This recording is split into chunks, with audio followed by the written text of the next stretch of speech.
Nobel prize বিজয়ী যিনি ছিলেন আমাদের ডক্টর ইউনূস, উনি কিন্তু টিকা কেনেন নাই, নতুন টিকা কেনেন নাই। জুলাই সনদ নিয়ে এত ব্যস্ত ছিল যে সম্ভবত টিকা কেনার সময় মনে পায়নি। নাই কি পরিমাণ সাইবার বুলিং এর শিকার আমরা হয়েছি?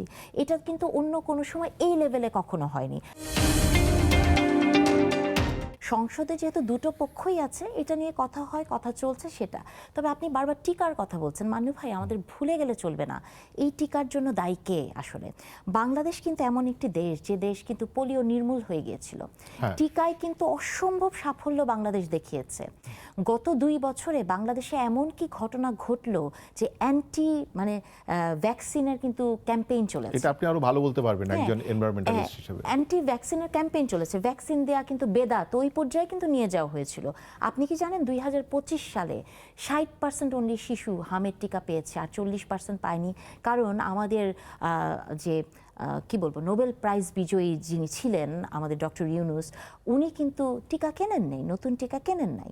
তাহলে এই যে টিকা, স্বাস্থ্য উপদেষ্টা খুবই মজার ছিলেন। স্বাস্থ্য উপদেষ্টা কে ছিলেন মান্নু ভাই? আপনি দেখেছেন তাকে কোনোদিন? মানে স্বাস্থ্য বিষয়ক বা কোনো অ্যাক্সিডেন্ট হলে বা যা কিছু হয়েছে, ওনাকে কিন্তু আমরা কখনো দেখি নাই। সব সময় ঘুরে ফিরে রিজওয়ানা হাসান বলেন, আসিফ নজরুল বলেন, মানে এই কয়টা চেহারাই আমরা দেখেছি। আমি পার্টিকুলারলি স্বাস্থ্য উপদেষ্টাকে চিনি না, রাস্তায় দেখা হলে চিনতেও পারবো না কোনোদিন। তাহলে এই যে পরিস্থিতিটা তৈরি করা হয়েছে, এটার দায়ভার তো আসলে এই সরকারের না। মানে ভ্যাকসিন নিয়ে বাংলাদেশে এই সিচুয়েশন তৈরি করার জন্য আমি বলবো যে এটি ইন্টারিম গভর্নমেন্টের একটি ফেইলিওর, তারা এই কাজটি করেছে। তাহলে যে শিশুগুলো মারা যাচ্ছেন, এটাই তার একটি ধারাবাহিকতা। আর যে কথাগুলো আপনি বলছিলেন, অন্তর্বর্তী সরকারের যিনি প্রধান ছিলেন বা যারা, এর একটা বড় অংশই হচ্ছে মানব কল্যাণে কাজ করা মানুষজন, যারা এনজিও বা এই কারণে কি ছিল, আমরা যে বারবার বলি না যে গত 1.5 বছরে আপনার আমার এক্সপেকটেশনটা ছিল সেই রকম, কিন্তু সেটা একেবারে পড়ে গেল। তারাও তো হচ্ছে আসলে জুলাই সনদ নিয়ে এত ব্যস্ত ছিল যে সম্ভবত টিকা কেনার সময় পায়নি। মনে নাই এই অন্তর্বর্তীকালীন সরকারের একজন উপদেষ্টা রিজওয়ানা হাসান, উনি বলেছেন না যে 54 বছর এই দেশে রাজনৈতিক দলরা কি করেছেন, সো আগে সংস্কার, পরে হচ্ছে ইলেকশন। তখন আমরা যারা একদম ডে 1 থেকে ইলেকশনের কথা বলেছি, আমাদেরকে ট্যাগ দেওয়া হয়েছে স্বৈরাচারের দোসর হিসেবে।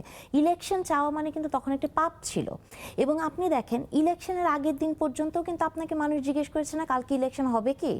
তার মানে এই সরকার গণতন্ত্রের পথে হাঁটা বাদ দিয়ে এমন একটি সমস্যা তৈরি করেছিল যে আমাদের মনোজগতে, মানে এখনো যেমন প্রধানমন্ত্রী বললেই কিন্তু হাসিনার চেহারা চোখে ভেসে ওঠে, ওই অবস্থা তৈরি করেছিল যে ইলেকশন বললেই হচ্ছে আপনি স্বৈরাচার, ইলেকশন হবে কিনা সেই জায়গা আমাদের নিয়ে গেছিল। তাহলে এই সরকারটা আপনি দেখেন আড়ালে যে, মানে আপনি কি ডক্টর ইউনূসের কাছে এটা আশা করতে পারেন যে যিনি নোবেল বিজয়ী, যার মানে সুখ্যাতি সারা পৃথিবীতে ছড়িয়ে পড়েছে, তার দেশে তার সময়ে বাচ্চারা টিকা পাবে না, টিকা কেনা হবে না, অথবা তার সময়ে যিনি নাকি নোবেলটি পেয়েছে বাংলাদেশের প্রান্তিক নারীদের দিয়ে।